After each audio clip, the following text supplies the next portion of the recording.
አይደለም የሰንበት ሕግ ጥሰሃል በማለት ያሳድዱት ነበር። ለምን ፈወስክ ተብሎ ኢየሱስ እየተከሰሰ ነው። ፈውሱንም አይቀበሉም። ፈውስ የመጣበት መንገዱንም አይቀበሉም። ኢየሱስን እየመሰከራችሁ ከርስክ ዞን ውጭ መሆን አትችሉም። ይሄ ዓለም ኢየሱስን መስማት አይፈልግም። የወደቀ መንፈስ ኢየሱስ ሲነገር ይበሳጫል። አትፍሩ፣ ጨለማውን አትፍሩ፣ ሉሲፌርን አትፍሩ። በዓለም ካለው እናንተ ውስጥ ያለው ይበልጣል።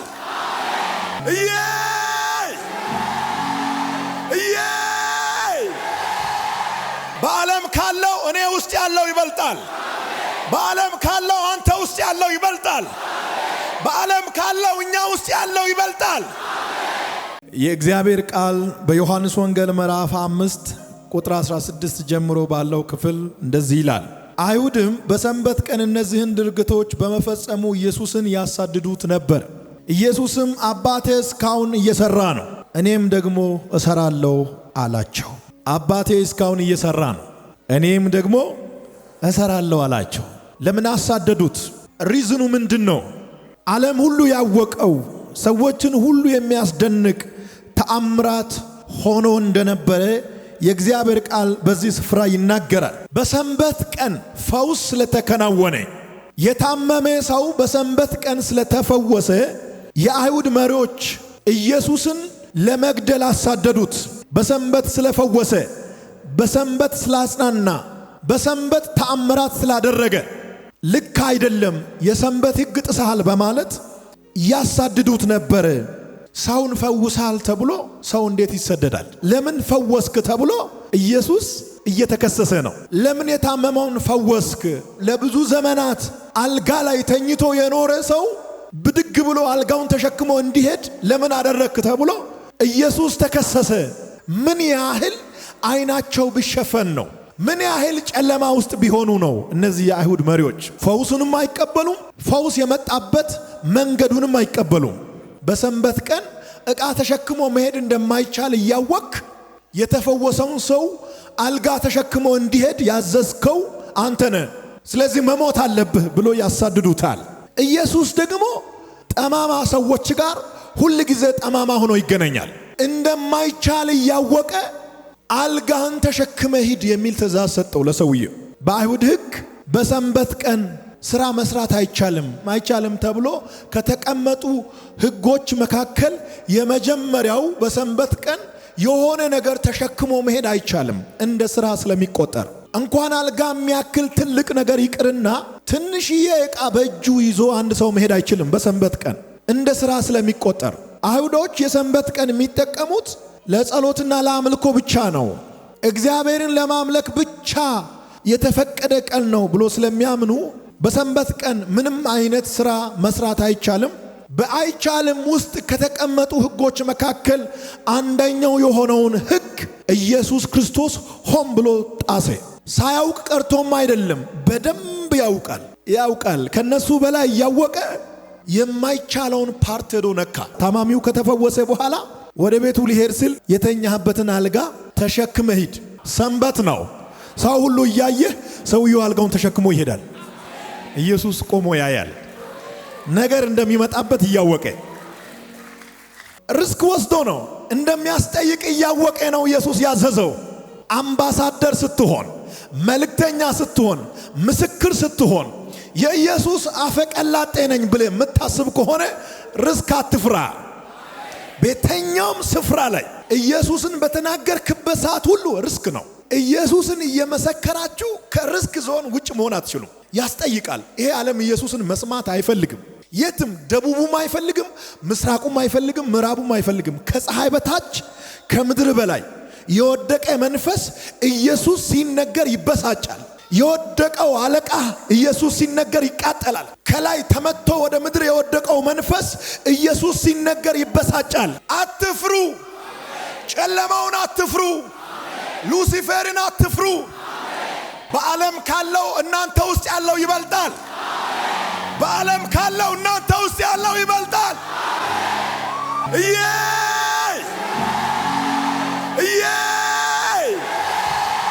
በዓለም ካለው እኔ ውስጥ ያለው ይበልጣል።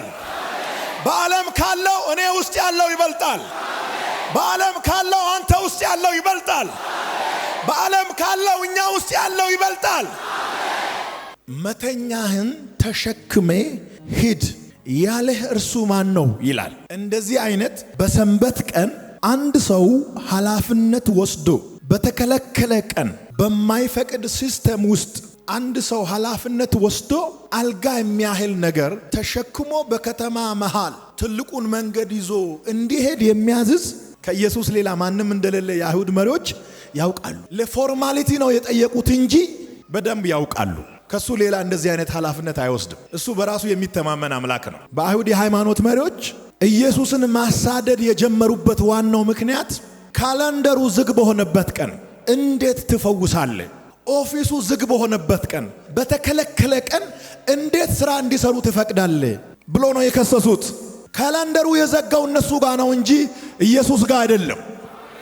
አባቴ እስከ ዛሬ ይሰራል እኔም እሰራለሁ። ኢየሱስ እኮ ነው ምለው ዛሬ እናንተ ጋር ሰንበት ነው ብሎ ሲስተሙ ዘግቷል። እኔ ጋር አልዘጋም። የኔ ሲስተም እየፈወሰ ነው። that is why በሰንበት ቀን ይሄ ሰው የተፈወሰው ሲስተሙ ስራውን ስላላቋረጠ ነው። እናንተ ጋር ነው ሲስተሙ ያቋረጠው፣ እኔ ጋር አላቋረጠም ይሰራል። እስኪ አንድ ሰው እኔ ጋር ሲስተሙ አላቋረጠም ይበል። አንዳንድ ሰዎች እነሱ ጋር ሲስተሙ ስለተቋረጠ እኛም ጋር እንዲቋረጥ ይፈልጋሉ። እነሱ ጋር ካላንደሩ ዝግ በሆነበት ቀን እኛም ጋር ዝግ እንዲሆን ይፈልጋሉ። ይሄ ደግሞ መቼም አይሆን። እነሱ ጋር ዝግ በሆነበት ቀን እኔ ጋር በሞቀ ሁኔታ ይሰራል። እኛ ማንስማማውን አንተ ለምን ትስማማለህ? እኛ በማንሰራበት ቀን አንተ ለምን ትሰራለህ ለሚሉ ሰዎች ክሊር የሆነ መልስ አለን። የኔ ኦፊስ እኔን የላከኝ ኦፊስ እየሰራ ነው። እግዚአብሔር ላይ የስድብ ቃል ተናግረሃል አሉት። ማን? እኔ አለ ኢየሱስ። እኔ እኮ ራሴ እግዚአብሔር ነኝ አለ። እግዚአብሔርን እንዴት ይሳደባል? እንዴት ከእግዚአብሔር ጋር ራስን እኩል ታደርጋለህ? እንዴት ነው ከእግዚአብሔር ጋር ትከሻ ለትከሻ የምትለካከው? መለካካት ሳይሆን ነኝ። እንዳውም እናንተ እግዚአብሔርን አታውቁም አላቸው። እኔ ነኝ ማቆ። እኔ ከዛ ነው የመጣሁት። እኔ ከእግዚአብሔር ዘንድ ነው የመጣሁት። ባካችሁ ለጠላቶቻችሁ ንገሩ። ለምን ትመሰክራለህ? ለምን ትተነብያለህ? ለምን ታስተምራለህ? ለምን ትጸልያለህ? ለሚሉት ሁሉ ይሄንን መልእክት አድርሱልኝ። አባቴ እየሰራ ነው። ለምንድነው የምሰራው? ለምንድነው የምትመሰክረው? ለምንድነው የምታገለግለው? አባቴ እየሰራ ነው። አይሁድም በሰንበት ቀን እነዚህን ድርጊቶች በመፈጸሙ ኢየሱስን ያሳድዱት ነበር። ወረድ ብላችሁ ቁጥር 18 ላይ በምትመለከቱበት ጊዜ እንግዲህ አይሁድ ኢየሱስ ሰንበትን ስለሻረ ብቻ ሳይሆን እግዚአብሔርን አባቱ በማድረግ ራሱን ከእግዚአብሔር እኩል በማድረጉ ሊገድሉት አጥብቆ ይፈልጉት ነበር። ያሳድዱት ነበር። ሊገድሉት አጥብቆ ይፈልጉ ነበር። ዘንድሮ መጸለይ ያለባችሁ እግዚአብሔር ከሽፍታ እንዲጠብቃችሁ ሳይሆን መጸለይ ያለባችሁ ከሃይማኖተኞች እንዲጠብቃችሁ ጸልዩ። ሽፍታማ ሽፍታ ነው። የት አካባቢ ሊኖር እንደሚችል ገምተህ መንገዱን ትቀይራል። ሃይማኖተኛ ግን ካንተ ጋር መባ ይሰጣል፣ አንዳንዴ ይንበረከካል፣ አንተ የምትለብሰውን አይነት ይለብሳል። ከበሩ አያስነቃም፣ አብሮ ይውላል፣ ቀጥሮ ሁላ ሊያስገድል ይችላል። ሊገድሉት ይፈልጉ ነበረ። ነገር ግን ነግራቸዋለሁ ንስር የሆኑ ክርስቲያኖች ይነሳሉ። ከስደት በላይ የሚበሩ፣ ከጥፋት ማዕበል በላይ የሚበሩ። ሃይማኖተኛ ምድራዊ ኃይል አለው፣ መንፈሳዊ ሰው ግን ሰማያዊ ኃይል አለው። ምድራዊ ኃይል ስለነበራቸው ነው ኢየሱስን አንቆ ወስዶ ፍርድ ቤት እንዲቆም ያደረጉት። ኢየሱስ ግን ሰማያዊ ኃይል አለው። ለዚህ እኮ ነው አንድ ቀን ለመግደል እየፈለጉ የመጡ ሰዎችን እኔ ነኝ ሲል ሁሉም ወደ ኋላ ወደቁ። እኔ ነኝ ነው ያለው። ከሰዎች መካከል እንደዚህ እያሉ ይፈልጋሉ። ኢየሱስ ጉባኤ ውስጥ እንዳለ ስለሰሙ ለመግደል ምናምን ሲል ማንን ትፈልጋላችሁ? መምህር ኢየሱስን ስል እኔ ነኝ ስል ሁሉም ወደቀ። እኔ ነኝ እኮ ነው ያለው። የፈለገ ቢደራጅ፣ የፈለገ ቢበረታ፣ የፈለገ ከፍ ብል የምድር ኃይል ከሰማይ ኃይል ሊበልጥ አይችልም። የሰማይ ኃይል ገዢ ነው። ለመግደልና ለማጥፋት በሚያሳድዱት በአይሁድ ሃይማኖተኞች መካከል የናዝሬቱ ኢየሱስ በኮንፊደንስ የሚመላለሰው ለዚህ ነው። የሰማይ ኃይል እሱ ውስጥ ነበር። በሰንበት ቀን የምትፈውሰው ለምንድን ነው ለሚሉት ለአይሁድ መሪዎች እሺ እንኩ ፈውሱ ብሎ ማይክ ሲሰጣቸው አይፈውሱም። ላገልግል ልፈውስ ሲል እንዲፈውስም እንዲያገለግልም ፍቃድ አይሰጡም። ስሩ አይሰሩም። ልስራ አያሰሩም። እነዚህ ሰዎች ምን ይፈልጋሉ ትላለ? አንዳንድ ጊዜ እንደዚህ አይነት ጥያቄ ውስጥ ላይ ይጫራል። አያሰሩም አይሰሩም። ምን ይፈልጋሉ ሲባል በእግዚአብሔር ሥራ ላይ ድንጋይ ማስቀመጥ ይፈልጋሉ። የእግዚአብሔር ድምፅ ምድርቱ ላይ ዝም እንድል ይፈልጋሉ። ይሄ አጀንዳ ደግሞ የአጋንንት አጀንዳ ነው። ነቅቻለሁ። የነቃ ሰው አለ? የናዝሬቱ ኢየሱስ በሰንበት ቀን መፈወሱን የሚቃወሙ ከሆነ ለምን እነሱ ሰኞ አይፈውሱም? ለምን እነሱ ማክሰኞ አይፈውሱም? አይፈውሱም። ሃይማኖተኞች ለኢየሱስ የአንድ ቀን አጀንዳ ሲሰጡት እሱ በአንድ ቀን ሥራ የዓመት አጀንዳ ይሰጣቸዋል። የኢየሱስ የአንድ ቀን ሥራ ለነሱ የዓመት አጀንዳ ነው። ዓመት ሙሉ ይወያያሉ፣ ይፈርማሉ፣ ይጽፋሉ፣ ይተቻሉ፣ ይሰባሰባሉ፣ ያወራሉ፣ ያወጣሉ፣ ያወርዳሉ። አንድ ሰውን ኢየሱስ ከፈወሰ በዛ ጉዳይ ዓመት ሙሉ ይወያያሉ። የአይሁድ መሪዎች ኢየሱስን የከሰሱትና ያሳደዱት የሰንበትን ሕግ ስለሻረ ብቻ ሳይሆን ራሱን ከእግዚአብሔር ጋር እኩል አድርጎ ያያል በማለትም ጭምር ነው። እንዴት ራሱን ከእግዚአብሔር ጋር እኩል ያደርጋል? ሩቅ የሆኑ የሃይማኖት መሪዎች እሱን መቃወማቸው ብዙ አያስገርምም። ወንድሞቹም ጭምር ነው የተቃወሙት። ኢየሱስ መገለጥ ነው። ኢየሱስን መቀበል የምትችለው ሲገለጥልህ ብቻ ነው። ካልተገለጠልህ ኢየሱስ ኖርማል ሰው ነው። እስከሚገለጥልህ ድረስ ኢየሱስ ተራ ወጣት ይመስላል። የሆነ ኮሌጅ ገብተህ ተምረህ የምታገኘው ዕውቀት አይደለም። ኢየሱስ መንፈስ ሲገልጥልህ ብቻ የምትረዳው የእግዚአብሔር እውነት ነው። የሚዳሰስ የሚራመድ የሚናገር የሚታይ እውነት ነው። ኢየሱስን ተምረህ አትደርስበትም። ኢየሱስን ስትረዳ ነው መቀበል የምትችለው። ለሃይማኖተኛ ኢየሱስ ሰው ነው፣ ለአማኞች ግን ኢየሱስ እግዚአብሔር ነው። በናቁት ድንጋይ ተሰናክሎ ወደቁ። ኢየሱስ ለአይሁዶች የመሰናከያ አለት ሆነ። ስላልተቀበሉትና ስላላመኑት በናቁትና ለማመን እምቢ ባሉት በኢየሱስ ተሰናክሎ ወደቁ። አሜን ብሎ የተቀበሉት የሕይወታቸው ጌታ ያደረጉት ግን ወደ እግዚአብሔር ዙፋን ደረሱ። ወደ በጉ ከተማ ደርሳችኋል። ለመድረስ ብዙ ሰው እየሰራ ነው። ተራራ እየወጣ ነው፣ ቁልቁለት እየወረደ ነው፣ ድንጋይም እየሰበረ ነው። ብዙ አይነት ቴክኒክ እየተጠቀመ ነው ሰው ለመድረስ። ምን ለማለት ለመድረስ? ወዴት? ወደ እግዚአብሔር ከተማ ለመድረስ እየሰራ ነው ሰው። ላቡን እያንጠባጠበ ነው፣ እንጨት እየፈለጠ ነው፣ ባዶም እያደረ ነው። በብዙ ስቃይ ውስጥ ነው ያለው ሰው። ወዴት? ለመድረስ። እኛ ግን ደርሰናል። እኔ ደርሻለሁ። የደረሳችሁ አላችሁ? በምንድን ነው የደረሳችሁት? በፈሰሰው ደም፣ በመስቀሉ ሥራ አምኜ ደርሻለሁ። አዲስ አበባ ውስጥ 50 ካሬ የላቸውም። በእግዚአብሔር ከተማ ውስጥ ቤት አላቸው። ለምን? ደርሷላ። ደርሻለሁ ብሎ ስለሚያምኑ።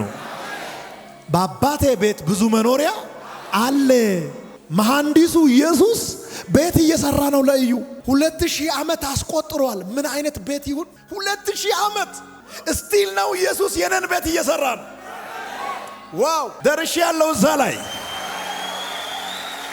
ሞት የሌለበት፣ በሽታ የሌለበት፣ ሐዘን የሌለበት፣ ክስ የሌለበት፣ የመቃብር ስፍራ የማታይበት፣ ድሃ የማይታይበት፣ ለማኝ የሌለበት፣ ኢየሱስ ያለበት፣ በጉ የሚያበራበት አዲስቱ ኢየሩሳሌም ደርሻለሁ። የደረሳችሁ ሰዎች እንኳን ደስ ያላችሁ። እስኪ አንድ ሰው ደርሻለሁ ይበል። እኔ በሚኖርበት ከኔ ጋር ትኖራላችሁ። እኔ በሚኖርበት ከኔ ጋር እንድትኖሩ እወስዳችኋለሁ። የናዝሬቱ ኢየሱስ ነግሮኛል። የንጉሶች ሁሉ ንጉስ እኔ በሚኖርበት ሌብል፣ እኔ በሚኖርበት ስታንዳርድ ከኔ ጋር ትኖራለህ። እኔ ሶፋ ላይ ተቀምጬ አንተ ዱካ ላይ ትቀመጣለህ አላለኝም። ዙፋን ላይ አስቀምጣችኋለሁ ነው ያለኝ። እኔ ከኢየሱስ ጋር ዙፋን ላይ ነው የምቀመጠው። በወንድሞቹ መካከል ኢየሱስ ምንድነው? ብኩር ነው። በወንድሞቹ ማለት እኮ ገብርኤል አይደለም፣ ሚካኤል አይደለም፣ ሱራፌል አይደለም፣ በስድስት ክንፍ የሚበሩ መላእክቶች አይደሉም። በወንድሞቹ መካከል የተባሉት እኔና አንተ ነን። በእኛ መካከል ኢየሱስ የመጀመሪያ ነው። ኧረ አሜን አሜን። እኔ ወንድሜ አጠገብ ነው የምቀመጠው። ወንድሜ ዙፋን ላይ ነው የተቀመጠው።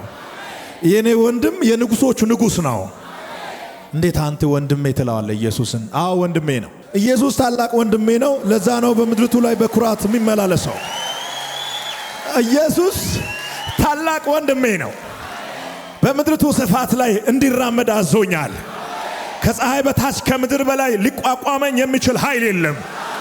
በሮችን የሚከፍተው ታላቅ ወንድሜ ነው። በሰዎች ፊት በሞገስ እንዲመላለስ የሚያደርገኝ ታላቅ ወንድሜ ነው። በከሳሾቼ ፊት እንደ ብረት ምሰሶ እንዲቆም የሚያግዘኝ ታላቅ ወንድሜ ነው። በጨለማ ላይ ብርሃን ሆኜ የሚገለጠው ከሱ የተነሳ ነው። ኢየሱስ ማቫዲያ ሶፕራየ ዌላቫንቶሎሎ ራካፓራሲያላማንዱ ሃሌሉያ። የዮሐንስ ወንጌል ምዕራፍ 5 ቁጥር 16ን ስታነቡት ኢየሱስን ያሳድዱት ነበረ፣ ሊገድሉትም ይፈልጉ ነበረ። ቁጥር 18 ላይ ሲስተሙ ነው። እየዞረ መጥቶ እኔ ጋር ደረሰ። በእኔም ላይ አይቆምም። ጌታ እስከሚመጣበት ቀን ድረስ ይዞራል ሲስተሙ። ቀጣዩንም ትውልድ ያገኛል። አዲስ ነገር የለም። ራሱ የነበረው ሲስተም ነው። የገባበትን እየገቡ ያሳድዱት ነበረ። ለማስተማር ሲገባ ተከትለውት ይገባሉ። ለመጸለይ ሲመጣ ተከትሎት ኢየሱስ የገባበት ስፍራ ይገባሉ። ያሳድዱት ነበረ። በኋላ ለማስወገድ ወሰኑ። መፈወስ አትችልም እያሉ እሱ ደግሞ ምን መፈወስ ብቻ እኔ ሕይወት ሰጣለዋል። በዚህ አትደነቁ፣ እኔ ሕይወት ሰጪ ነኝ የምትለው በእኔ ነው አላቸው። ታያለ እግዚአብሔርን። ወደ እግዚአብሔር ለመራመድ ግን መንገድ ያስፈልጋል። ኢየሱስ መንገድ ነው። ኢየሱስ እውነት ነው። ኢየሱስ ሕይወት ነው። አባቴ እስካሁን እየሰራ ነው። ሲጉባኤ ከኔ ጋር አባቴ እስካሁን እየሰራ ነው ይበል።